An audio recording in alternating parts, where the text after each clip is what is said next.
Well, folks, welcome to the Noble Man Podcast. I'm so glad to have as our guest today, Will Moore. In just a few weeks from when we're recording this, Will's going to be with us in Roanoke, Virginia, at one of our Noble Warriors men's conferences. And I'm excited about that. But I've gotten to know Will over the last couple of years because he is, he was the student pastor, then he was the men's pastor, and now he's, I think, discipleship pastor at Long Hollow. So tell us a little bit, introduce yourself, Will, and tell us a little bit about that transition, because God has moved you from a place where you had a large staff to some just has taken you through some different experiences here. So tell us about that.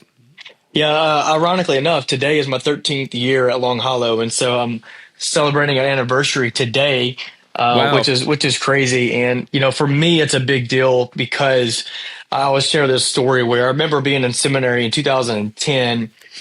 Sitting under Dr. Troy Temple, who's a legend for me in the student ministry world, but he's at Liberty University now. But I remember him giving a statistic of the average lifespan of a student pastor at that time was around 3.5 years.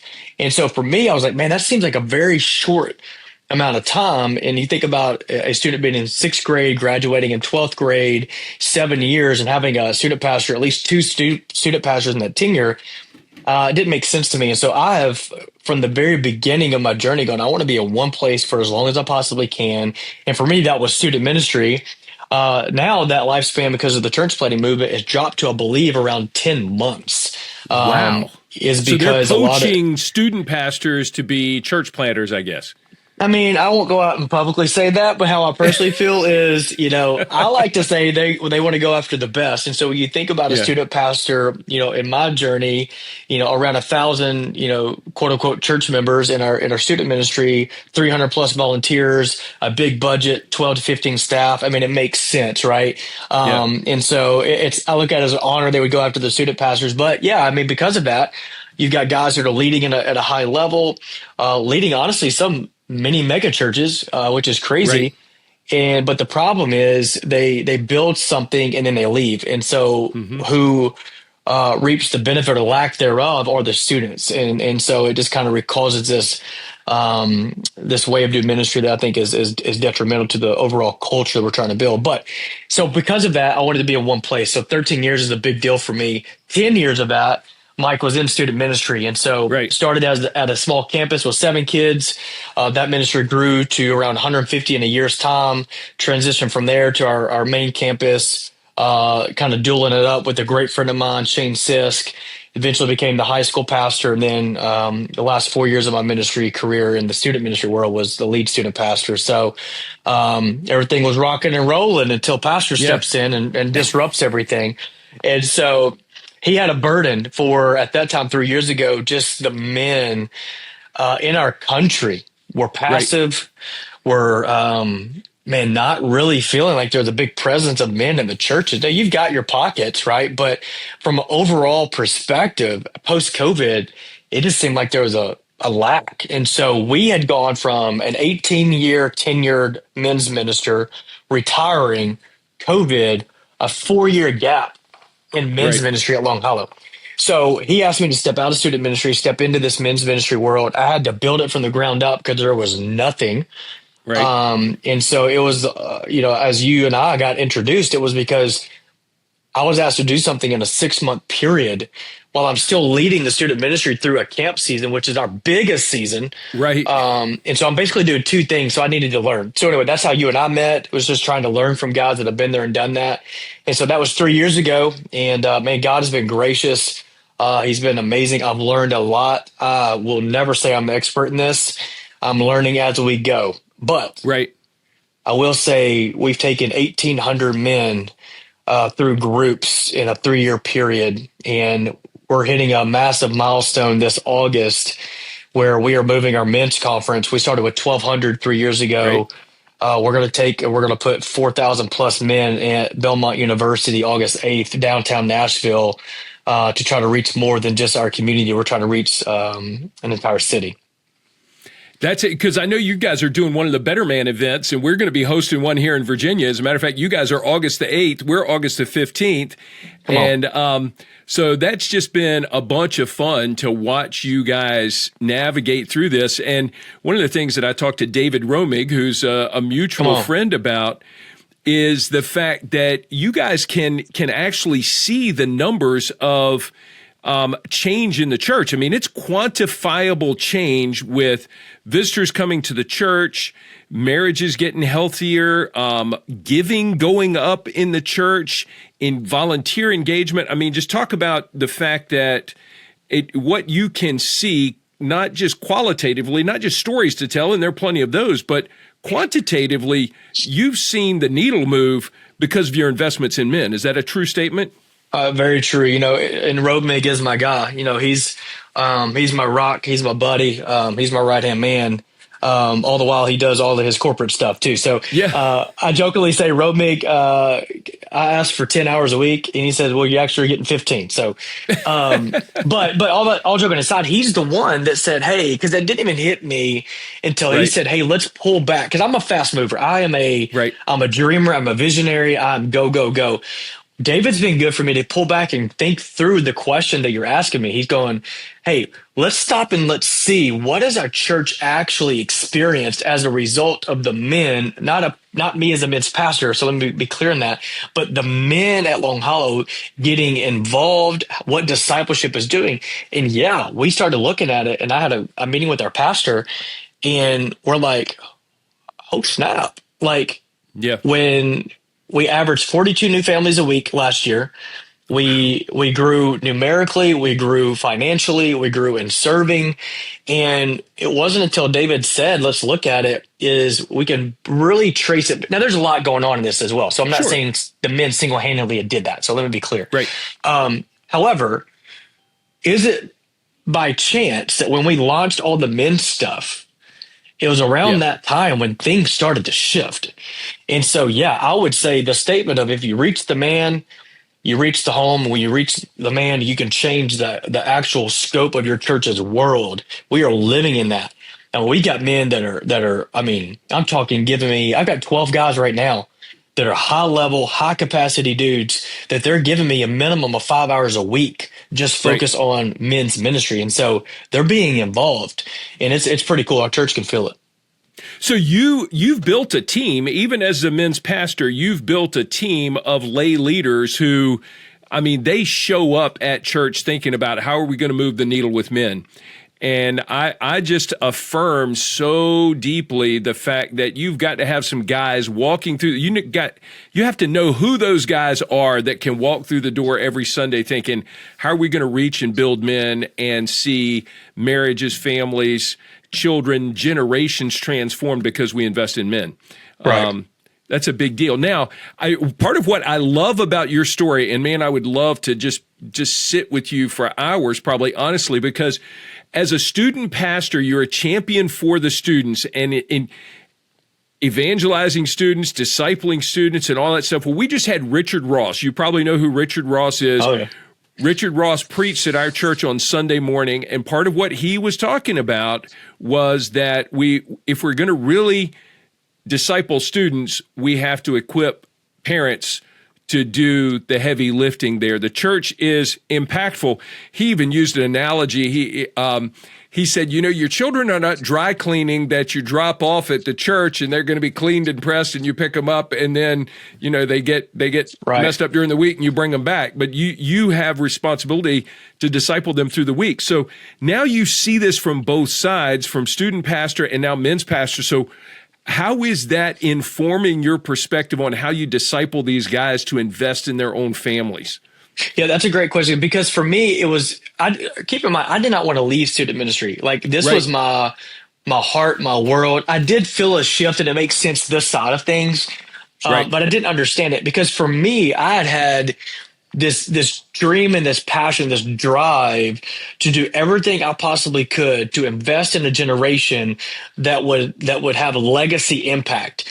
And though that is good, A leader of mine used the analogy of we like to see the cow follow the calf, where if you can reach the student, they are excited. The parents will be, man, I want to be where my kid wants to be. Right. And that worked. But however, you can't build a church off of a student ministry. Right. So when I stepped out of that and I began to see, even in my own life, the impact that my grandfather had on my dad had on my family, and then now celebratory moment Monday, 2 generations deep from my dad's salvation story, my daughter surrenders her life to Jesus on this Monday. Wow. Yeah, outside on a That's swing. awesome. Yeah. We're just outside under the stars, 8:30 at night because we're bad parents and have no bedtime. And, I called my dad the next day and he's bawling because I said, it started with you, Pop. Yeah. And with that, the reason I mention that is I begin to look at student ministry through the lens of the father. Wow. So we're still reaching the student. We're still impacting legacies. But if we don't reach the man, then does that student really have a chance spiritually? Statistically, we know. And, statistically, I think 65% of statistics are made up on the spot. However, when we see that 90-ish% of if you reach the man, the kid has a chance to follow Jesus. And then it drops to 30-something% if it's just the mom. Bro, if we reach the man, statistically speaking, that student's still going to be reached. So we have shifted our thinking, even at Long Hollow, from just having a robust student ministry to having a family equipping model, family ministry model, where we are discipling the parents all across the board. Right. My way that I do that is I'm going to take the men, I'm going to disciple the men. And then we got a women's ministry that's discipling the women. Then we have a family ministry team that's kind of bringing the families together and going, hey, mom and dad, here's how you do that. So, I would say for me, I'm still passionate about student ministry. But like I said, it's through the lens of the father. I'll reach the father, that student's going to be impacted. Yeah, I think that's undeniable. And we see it throughout the word. I mean, that's it's so clear to me. I talk about this all the time that, Jesus affirmed and cared for women, children, outcasts, invalids, all kinds of things. And God, constantly mentions the sojourner, the widow, and the fatherless. And so God has affinity for all of those individuals.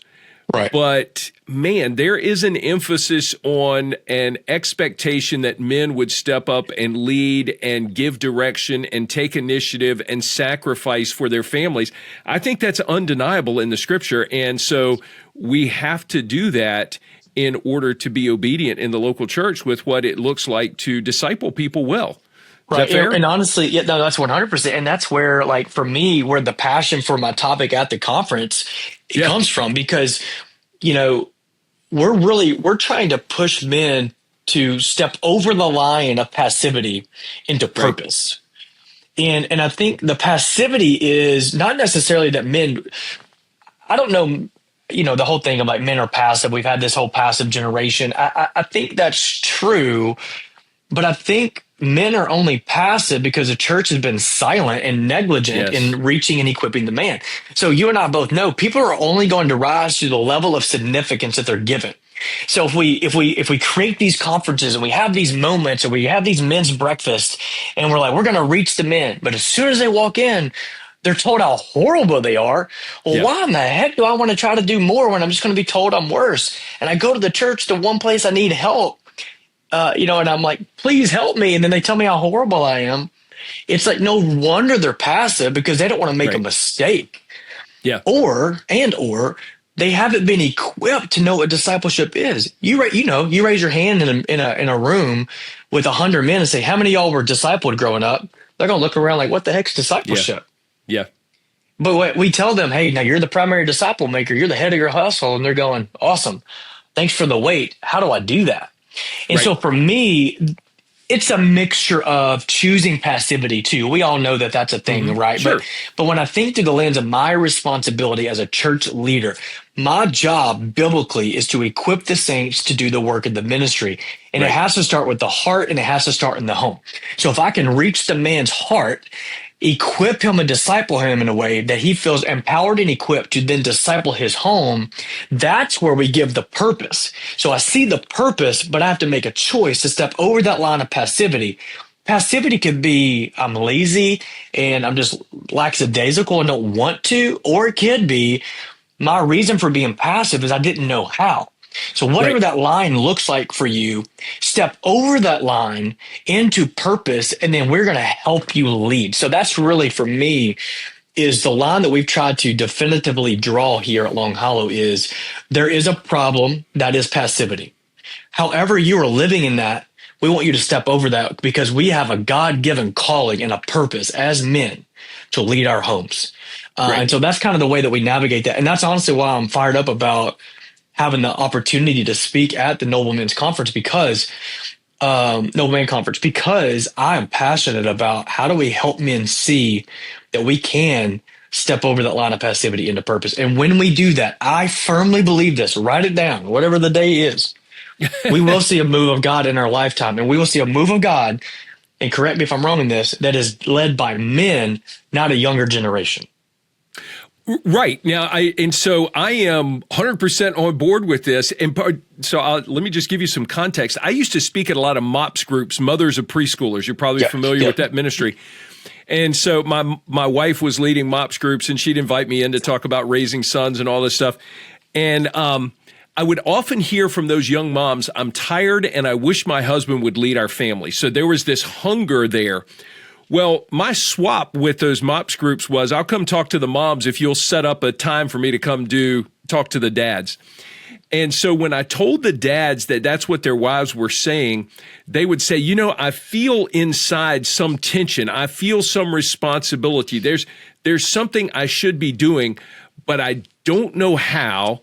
I've never seen it done well, and I'm not sure where to start. And that's where the failure of the church has just allowed those guys to languish in that.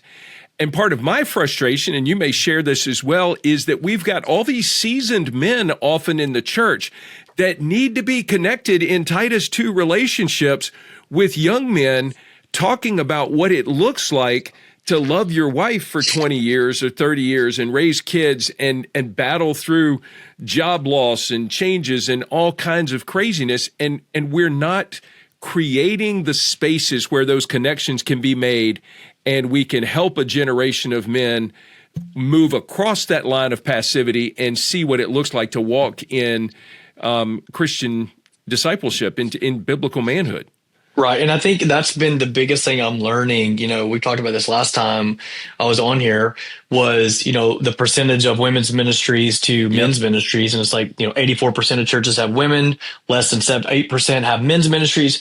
And you hit it on the head. It's the space that's offered. And there's not a space for men typically at churches outside of a monthly men's breakfast or a gathering or a large event, or there's really no on-ramp opportunity to connectivity anyway. So we've really leaned into this space where we are trying to get as many men connected as possible. Right. And so even that lay-led core team that you had mentioned earlier that we have with these 12 guys, they're throwing men's breakfast on the table again. I'm like, look, fellas, the last thing I want to do is a men's breakfast. Okay. We went from 800 men to 324 over a 4-month period. It's because it's not proven to work. And they said, yeah, but what was the action step? And so I handed it over to them. I said, look, I will do it, but I need to know what is the on-ramp opportunity. And they said, we got it. So they brought back to me and they said, we're only going to do this 4 times a year. And the purpose of it is to connect men with other men to get them connected to the church in either a group or serving. I said, I'm listening. Because, again, we're creating that space. So we're not creating another event. We're creating another space for what? For men to get connected with other men, to be in a group or serve.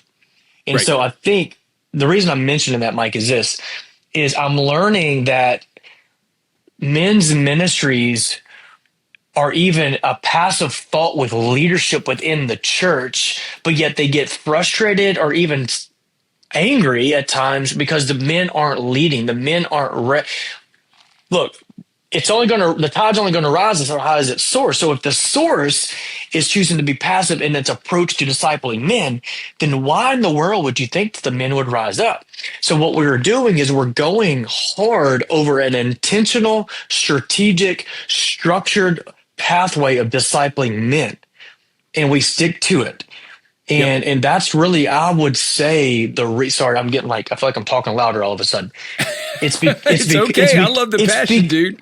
It's because honestly, I'm just tired of hearing these people bash men. It's like, no, bro, look in the mirror, because Yeah. if you're frustrated with the level of leadership within your church, lay-led leadership, you've got to look at yourself in the mirror and go, what am I doing? What am I offering? Again, they're only going to rise to a level of significance that they're given. We are looking at our men and we're saying, we see you, we hear you, we believe in you. We're going to do everything we possibly can to invest in you, so that you invest in your heart, so that you will invest in your home. Yeah. And so we're giving them spaces, and God's using it. Well, part of what I love your passion in this. I love the intentionality, the strategy. Those are words that I'm using all the time, because most churches just put things on the calendar so that they can say they're doing something. And I called it cul-de-sac ministry, because guys go in, they have the party, and then they go back out the same way they came, because they don't know what happens next. And so we do have to talk about what's your right next step, what's your pathway. As a matter of fact, I'm doing a workshop at our conferences this year that I'm calling "Who's Your Man? What's Your Plan?"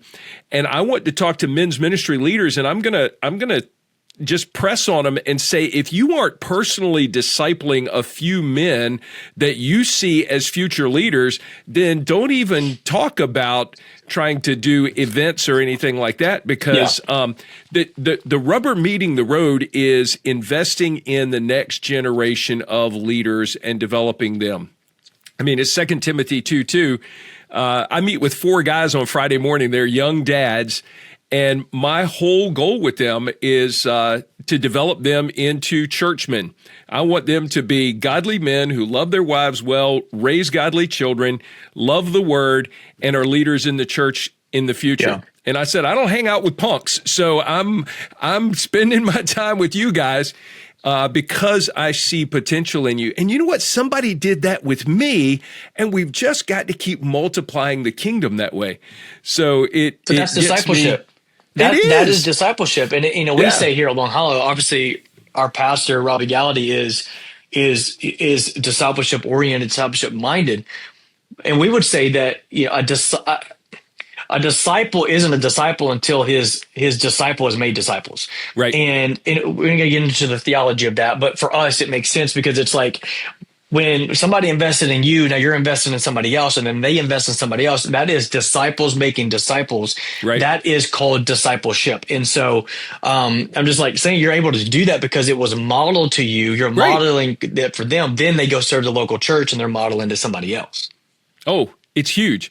All right, so we could go on and on with this. Let me ask you a very specific question. Secular research and a lot of church research is telling us that young men are coming to the church. They're hungry, many of them single.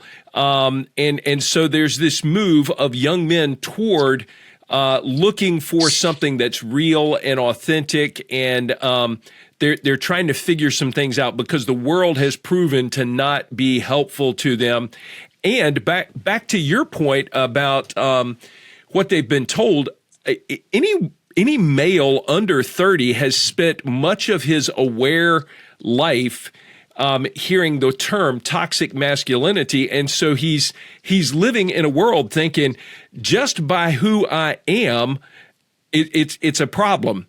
And so he's looking for a place where he can get some truth on that. So are you seeing that movement at Long Hollow and in that community? Because I would think it would be some movement in the student ministry and the young adult ministry. And then, so what does that look like, and how are you engaging those guys as they come in looking for that truth?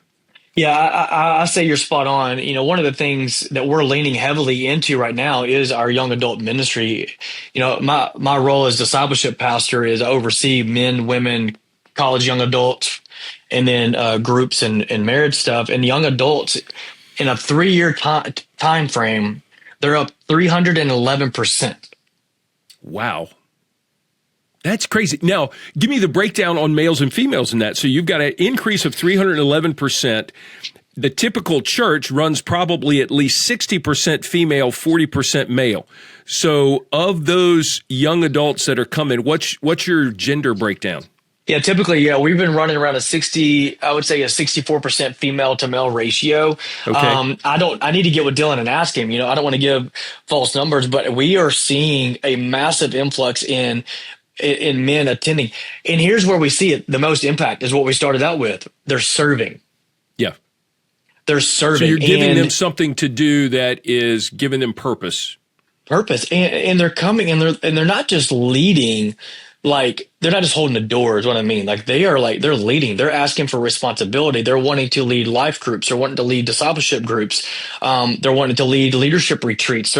The young men are hungry, bro. We are literally like, we got guys that just wanted to work on our setup team here that sets up chairs and tables, and they created shirts. They get their own like swag now because they're like, we want to serve the local church. So everything that you were saying a while ago about what you're trying to do with your discipleship group, we're seeing that in the young adults, and they're not just, they're wanting it. They're seeking it out. They're coming to us saying, we are going to do this. You can say yes, but we're going to do it anyway. So now I can't take responsibility for that. Our young adults team is unbelievable. Dylan Young leads that, and Delaney, and he started with 71 students 3 years ago.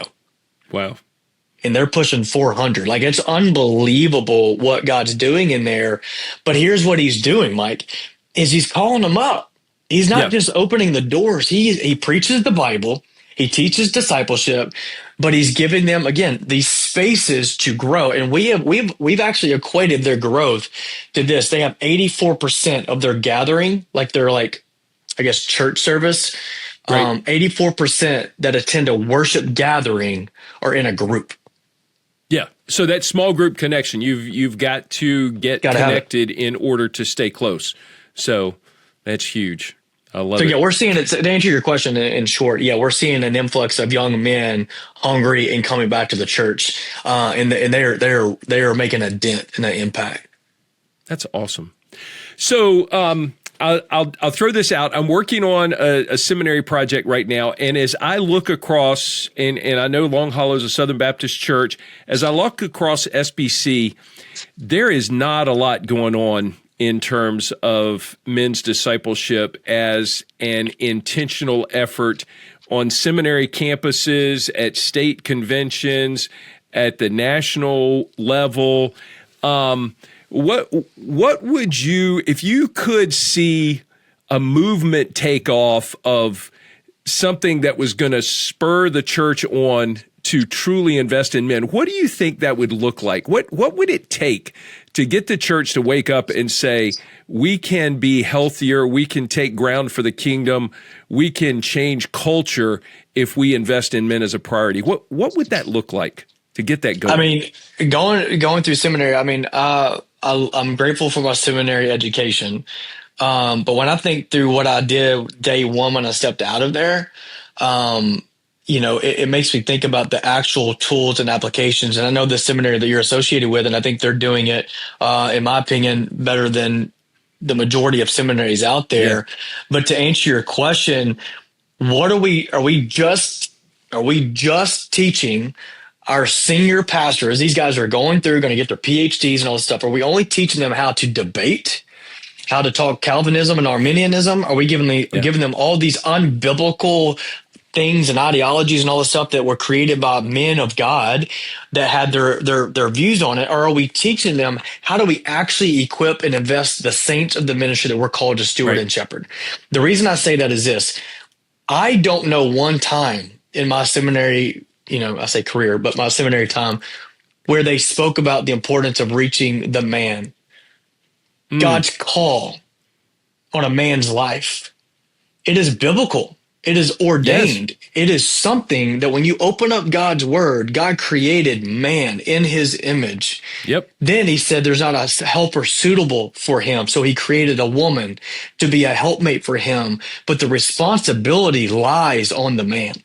Yeah. And is it by design or is it just by chance that when we look at statistics that when you reach the man, it's a 93% chance more likely for that kid to follow Jesus over the woman? Is it because the woman's not capable or not able? No, it's God's design. Right. Now, it's a beautiful thing when the two do it together. So the reason I'm saying that is if our seminaries or even our senior pastors, if it was just one class, two classes, how are we actually teaching the senior leadership of our churches to invest in the man from a spiritual? Hey, how are you investing in yourself, in your heart? Right. And then as a natural result, how are you investing in your home? Teaching them, how do you disciple men who disciple their homes? Because You're right. What we've created are great systems and great processes and great strategies that look good on a whiteboard, sound good coming out of our mouths. But when we get down to the brass tacks, we've got weak homes, weak generations, and we're Bible illiterate. But how amazing would it be if we could go back, 50 something years ago or whatever it was, when the man sitting around a dinner table, holding the hand of his wife and his kids, praying over their food, teaching them what God's showing them, talking about the things that matter in life. Right now, the man, back to our original conversation, the man doesn't know what to do. They're floundering around. Right. So I would say to see a true move of God when he comes from a seminary perspective is let's teach these pastors how to invest and to make it a priority to invest in the men of the church. That would be huge. Man, we could go on and on because that's the stuff that turns my crank. I get excited about that. And I think for such a time as this, these conversations are starting to take place. And because quite honestly, we spend an awful lot of time and energy on the Sunday morning worship experience, and I do not in any way want to devalue that. That's a starting point for discipleship. But if it doesn't go beyond that, there's a reason we have examples over and over again of Jesus speaking to the 12 and explaining the parable and doing time with them, and Paul investing in Timothy and Titus intentionally and strategically. Those things are modeled for us. That's not descriptive. I think it's prescriptive for the church, and we've got to see more of that. So, well, listen, I'm going to cut this short. Any final thoughts for guys who listen to the Noble Man podcast and enjoy this? Man, I just want to say how great of a resource and how unbelievable, Noble Warriors are. I am so thankful for just your leadership of my life, the resources that you provide, and the fact that you guys are doing conferences and investing in men and church leadership is just unbelievable. And so, for somebody that has reaped the benefits of your ministry and your tenacity and your passion, I want to say thank you. And if you've got guys that aren't tapping into this resource, man, I cannot recommend Noble Warriors enough. And so I'm excited, buddy, to be there with you. I've not seen you in a while. Yeah. And honored that you would even ask me to be a part of what you're doing. And so it'd be an honor to serve you and the men that are there that week. So. Well, I'm looking forward to it. I love what the Lord has done in you through student ministry. And now I really do love your testimony about seeing student ministry through the eyes of fathers. I mean, part of that's your own fathering, but also you're working with men more and you're seeing the value of that. So can't wait to hear you bring God's word to men in a couple of weeks. And so I'm looking forward to it. Will, thanks so much for being with us. Folks, thanks for joining us for this episode of the Noble Man Podcast. We'll be back soon with another episode that's going to help you understand how to reach and build men in your church and community. God bless you guys.